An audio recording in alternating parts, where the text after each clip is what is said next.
अनुभव भी उनको है और काश्तकार भी हैं जो सब तरीके का अनुभव उनको प्राप्त है, उन सब परेशानी को जानते हैं। ऐसे उम्मीदवार को भारी बहुमत से जिताकर एक बार पुनः समाजवादी पार्टी के हाथों को मजबूत करना है, माननीय अखिलेश यादव जी को मुख्यमंत्री बनाना है। ये काम हम सबको करना है। इन्हीं बातों के साथ मैं अपनी वाणी को विराम देते हुए एक बार पुनः आप सबका हार्दिक स्वागत वंदन और अभिनंदन करता हूँ। जय हिंद, जय भारत, जय समाजवाद।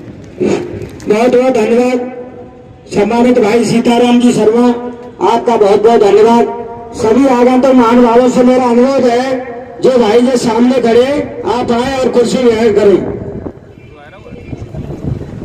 हेलो, परम आदरणीय हमारे युवा साथी ये पीछे खड़े हैं, सबसे हाथ जोड़कर विनम्र निवेदन है ये कुर्सी ग्रहण करें भैया। सम्मानित धन्यवाद जी, मंच पर उपस्थित समाजवादी पार्टी के जिला अध्यक्ष भाई रमेश चंचल जी, पूर्व जिला अध्यक्ष भाई रामसेवक यादव जी, समाजवादी पार्टी के बहुत ही प्रवक्ता आदरणीय गुलाब सिंह जी, मंच पर उपस्थित डॉक्टर कुमलेश जी, काकरे जी जहाँ कहीं भी हो मंच पर आ जाएं। आदरणीय योगेश गर्ग जी, मंच पर उपस्थित नगर शिक्षा मंच की पूर्व चेयरमैन सरोज शर्मा जी और तमाम कार्यकर्ता जो क्षेत्र से आए हैं, उन सबका मैं इस मंच से हार्दिक स्वागत करता हूँ, वंदन करता हूँ, अभिनंदन करता हूँ। मुझे बड़ी प्रसन्नता और खुशी है कि समाजवादी भाई संतोष जी को नगर विधानसभा शिक्षा से उतारा है। निश्चित रूप से वह कुशल प्रशासक है, व्यापारी है और अच्छा खासा उनको अनुभव है। समाजवादी पार्टी जब भी सत्ता में रही, निश्चित रूप से जिस तरह के विकास कार्य हुए हैं वो आप सबके सामने है। नगर शिक्षागंज में समाजवादी पार्टी के जमाने में जो विकास हुआ, उसके बाद आज तक विकास नहीं हो पाया। आपने देखा तमाम शहर की सड़कें आरसीसी से बनी हुई हैं। स्कूल जो पीजी कॉलेज आज है वो भी समाजवादी पार्टी की देन है। आदरणीय प्रोफेसर राम गोपाल यादव के निर्देशन में, भाई अक्षय जी के निर्देशन में जिस तरीके से जनपद फिरोजाबाद का विकास हुआ, आप सब लोगों को विदित है कि किस तरीके से फिरोजाबाद नगर पानी के लिए त्राह त्राह करता था, लेकिन उनके प्रयासों से नगर में मीठा गंगा जल आया। आज उन्हीं की देन है कि पूरा शहर फिरोजाबाद गंगा जल का पानी पी रहा है। ट्रामा सेंटर जो आप इलाज करा रहे हैं वो भी माननीय अक्षय जी की देन है। तमाम योजनाएं, स्वसैया का हॉस्पिटल है फिरोजाबाद में, वो भी माननीय अक्षय जी की देन है। ये तमाम तरीके के जो कार्यक्रम है ये समाजवादी पार्टी की देन है। तो मैं आपसे कहना चाहता हूं कि समाजवादी पार्टी जिस तरीके के कार्यक्रम करती है, ये किसानों से जुड़ी पार्टी है, छात्रों से जुड़ी पार्टी है, व्यापारियों से जुड़ी पार्टी है, महिलाओं से जुड़ी पार्टी है।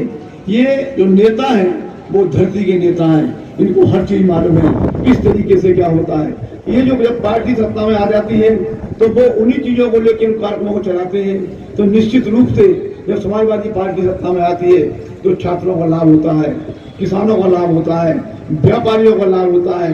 ये सारे लाभ समाजवादी पार्टी के आने पर ही हो पाते हैं। मैं कहना चाहता हूँ कि आप एक बार सम्मिलित होकर पूरी तरीके से पूरी तरफ लगा दीजिए। ये मौका 5 साल बाद आया है, जिससे पूर्व में हम लोगों ने वोट भारतीय जनता पार्टी को दिया था।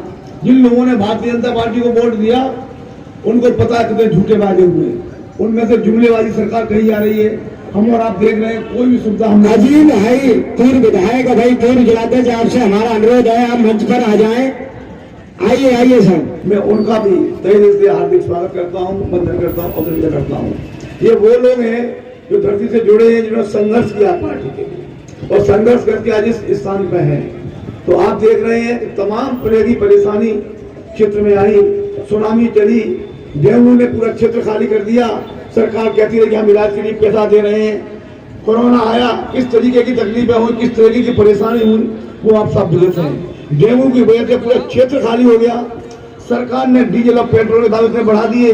आप लोग इस बात से अवगत हैं कि 30 रुपए लीटर पेट्रोल के ऊपर टैक्स सरकार ले रही है, 23 रुपए लीटर डीजल पे टैक्स सरकार ले रही है।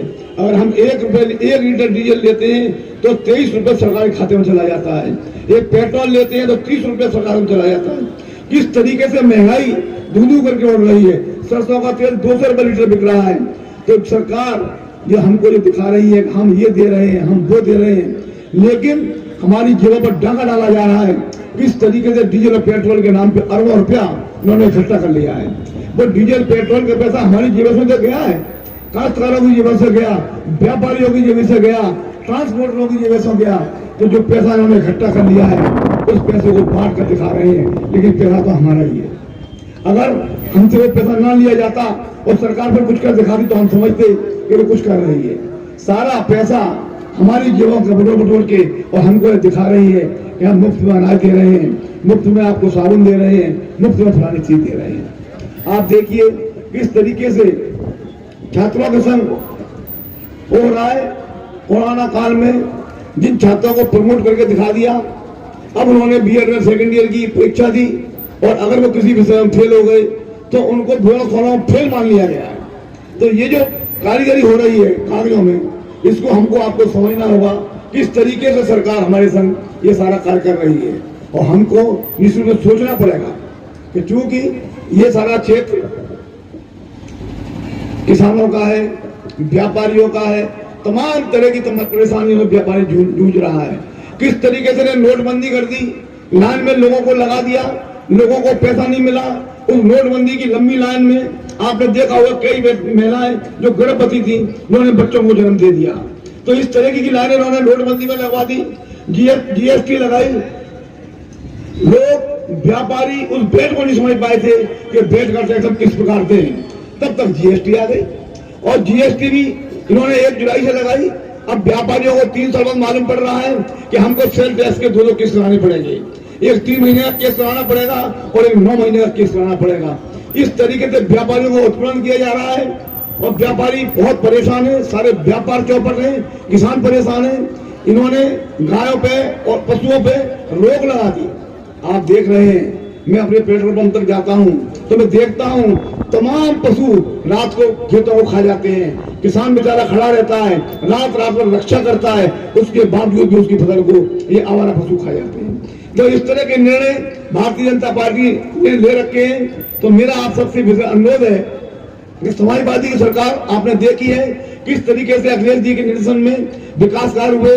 ये हाईवे जो आप देख रहे हैं लखनऊ से आगरा तक था, वो माननीय अखिलेश जी की देन है। मेट्रो का संचालन माननीय अखिलेश जी की देन है। तमाम तरह के कार्यक्रम, लैपटॉप बांटे, विद्याधन बांटा, तमाम काम अखिलेश जी ने किए। लेकिन ये सरकार सिर्फ जुमलेबाजी करती है, काम कुछ नहीं करती, अच्छा ड्रामा कर लेती है। ये सरकार ड्रामेबाज है। इस सरकार से हमको बचना है। समय हमारा आ गया है और समय के हिसाब से हमको देख के समाजवादी पार्टी इस साइड में माहौल लगाकर एक बार पुनः अखिलेश जी के हाथों को मजबूत करना है, जिससे हमारा काम हो सके, जनता तक हमारी व्यवस्था पहुंच सके। जनता की जो मांग है वो ये लोग जानते हैं। समाजवादी के नेता उन सब मांगों को समझते हैं कि किस तरीके से हमारे लोगों को परेशानी होती है। तो वो जो नीति बनाते हैं वो उन काश्तकारों के हिसाब से, उन व्यापारियों के हिसाब से, उन छात्रों के हिसाब से, उन कन्याओं के हिसाब से बनाते हैं।